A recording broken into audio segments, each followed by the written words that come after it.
इस साल हम महात्मा गांधी की 154वीं जयंती मना रहे हैं। आपको जानकर आश्चर्य होगा कि दुनिया भर में अगर किसी एक शख्स पर सबसे अधिक किताबें लिखी गई हैं और दुनिया के हर देश में लिखी गई हैं तो वो महात्मा गांधी हैं।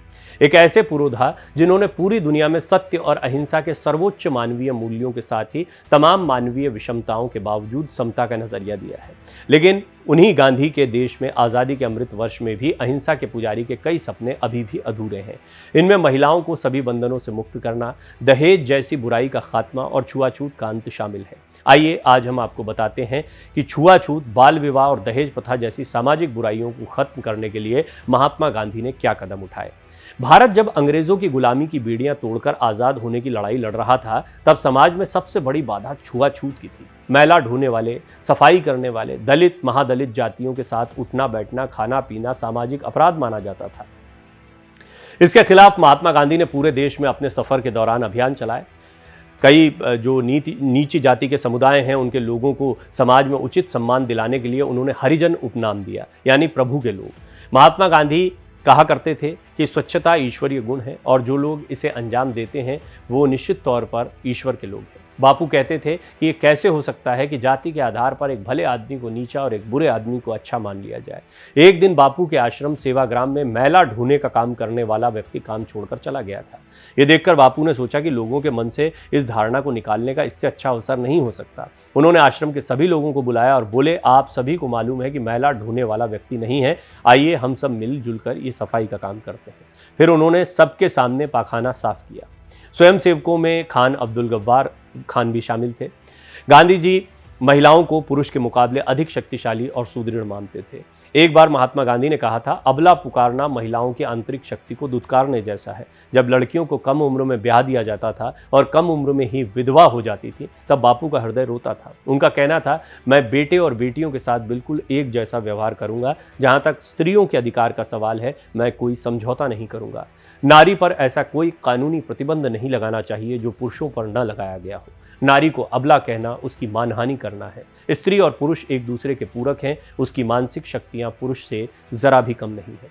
गांधी कहते थे, यदि मैं स्त्री रूप में पैदा होता तो मैं पुरुष द्वारा थोपे गए हर अन्याय का जमकर विरोध करता।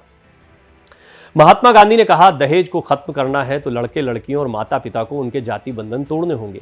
सदियों से चली आ रही बुराइयों को खोजना होगा और उन्हें नष्ट करना होगा। गांधी जी के समय बाल विवाह, विधवा विवाह बड़ी समस्या के रूप में सामने थी।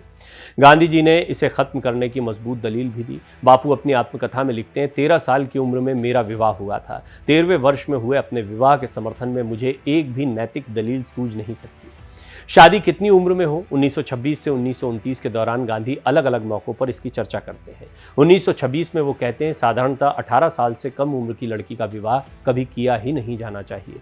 मार्च 1928 में मद्रास में पढ़ने वाले लड़कों को संबोधित करते हुए उन्होंने कहा था कि तुम्हें अपने ऊपर इतना अधिकार होना चाहिए कि 16 वर्ष से कम की लड़की से विवाह न करो। यदि मुमकिन होता है तो मैं निचली सीमा 20 साल रखता। ये आज से करीब 100 साल पहले की बात है, लेकिन आज भी हम अपने समाज से न तो दहेज प्रथा जैसी कुरीति को खत्म कर पाए हैं और न ही देश के सभी हिस्सों से बाल विवाह खत्म हुआ है। जरा कल्पना करिए उस गरीब बाप के बारे में जिसके घर बेटियां पैदा हुई और उसकी शिक्षा दीक्षा से पहले उसे विवाह के लिए चिंता सताने लगी। कई ऐसी खबरें आती हैं जिनमें दहेज के लिए घर, जमीन, जायदाद बेचकर लोग सड़कों पर आ जाते हैं। कैसा लगता होगा उस पिता को जो विवाह के समय अपने जिगर के टुकड़े को तो खुद से दूर करता ही है, साथ ही इसके लिए दहेज भी देता है। महत्वपूर्ण बात है, दरअसल कई लोग अपनी पूरी जिंदगी अपनी बेटियों के विवाह के लिए धन संचय में गुजार देते हैं। उनके लिए जीवन का एकमात्र लक्ष्य ये रह जाता है और विवाह इतना सुंदर अवसर दिखाई पड़ता है जिसको सेलिब्रेट भी किया जाता है जम के, लेकिन उसमें कई ऐसी विसंगतियां हैं जो आज तक बरकरार हैं और बापू इसके बारे में 100 साल पहले भी बात करते थे। आज अंतरिक्ष के अनंत सफर पर परचम लहरा रहे भारतीय समाज की ये बुराई न केवल महात्मा गांधी के सपनों को मुंह चिढ़ाती है, बल्कि अपने आप को सभ्य समाज कह रहे भारतीय शिक्षित समुदाय को भी।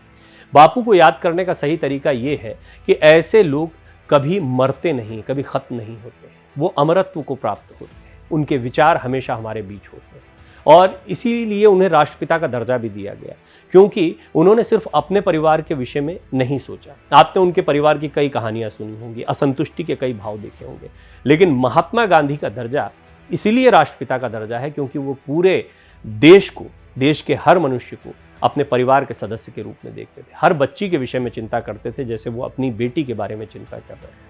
हर जाति के मनुष्य के बारे में चिंता करते थे जैसे वो अपनी जाति के विषय में चिंता कर रहे हैं। आज हम जातियों में कितनी विसंगतियां देखते हैं। अपनी जाति या ये जो गुट बनते हैं, ये जाति भेदभाव क्यों शुरू होता है? क्योंकि एक गुट दूसरे गुट से अपने आप को बेहतर पाता है। और महात्मा गांधी हमेशा इसके विरुद्ध रहे, इसके लिए लड़ते रहे। साथ ही साथ में जो वंचित समुदाय है उसको सही मायनों में आगे बढ़ाना। सिर्फ रिजर्वेशन के जरिए, सिर्फ बातें करके, सिर्फ वादे करके ये संभव नहीं हो सकता। ज़मीनी स्तर पर समाज में उस बदलाव की ज़रूरत है। इस सामाजिक समरसता के लिए, इस सामाजिक समानता के लिए महात्मा गांधी हमेशा लड़ते रहे। ऐसे बापू को हमारी श्रद्धांजलि।